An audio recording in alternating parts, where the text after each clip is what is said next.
back in the day, comedy used to be so simple.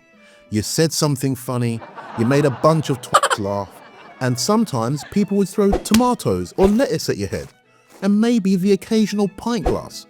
Classic. But now, every freaking punchline gets analysed like it's a freaking crime scene. Cats in the Oppression Olympics are vying to get a gold medal and win the Victimhood Awards. Basically, cancel culture has turned comedy into what I would describe as the Hunger Games. You survive one problematic tweet from back in 2009, and then boom, someone digs up a MySpace post where you said the word fag, and then your career's over. But the twats don't realise that fag in English means ciggy, the little thing you puff on. Comedy's meant to be fun.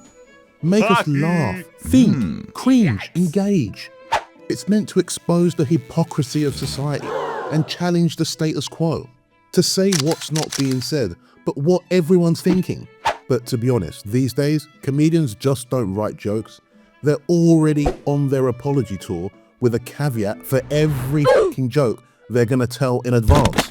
It's basically like preparing for a comedy roast while your lawyer gets the class action lawsuit ready for you at the same time. Look, don't get it twisted.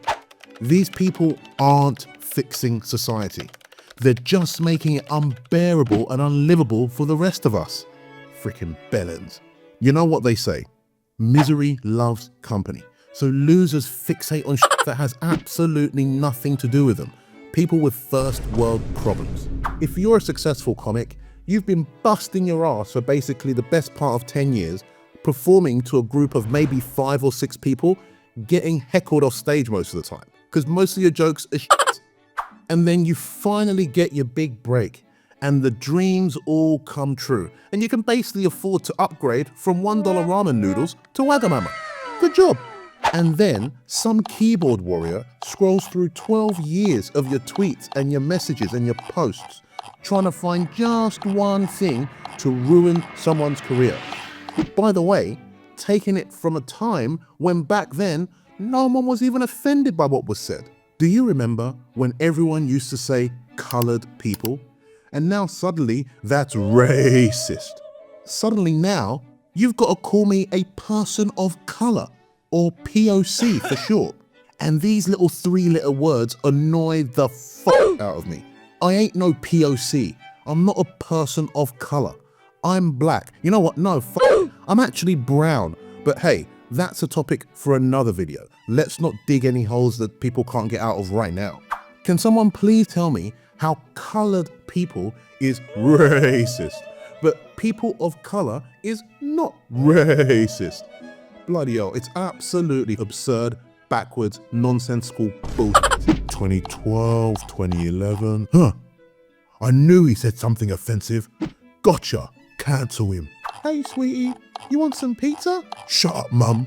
I'm socially justicing over here. Can't you see I'm busy? These disciples of the soy are the so-called champions of the woke movement? Oh my God. 0121 do one, mate. Cut me out. You see, cancel culture isn't about justice. It's about virtue signaling. And sadly, it's a zero-sum binary game. Now, I know some of you people hate that word binary, but what can I do? It's true. Everyone's competing to be the most woke, the most righteous, and it's always at the expense of someone else. Never forget that. You see, it starts small and then turns insidious. Don't make fun of people. Fair. Don't make fun of serious issues. All right. Don't offend anyone. That's impossible. Words are violence. Wait, what? You see, your right not to be offended doesn't trump, sorry if that triggers people as well, my right not to give a fuck. Do these people even realize that they literally sound like the thing they claim to be fighting against? The irony is ridiculous. If George Carlin was alive in this day and age, cancel culture would have cancelled him years ago, that it would have actually erased him from existence before he became the George Carlin that we know and love. And you know what? I don't want to live in a world where the likes of George Carlin couldn't make his way to the top because of some stupid snowflake offended by common sense. If this video offended you, congratulations, you've just proven my point. Now, if you laugh, if you cried, or if you cancelled me halfway through, don't forget to like, share, and subscribe. See you in the next one.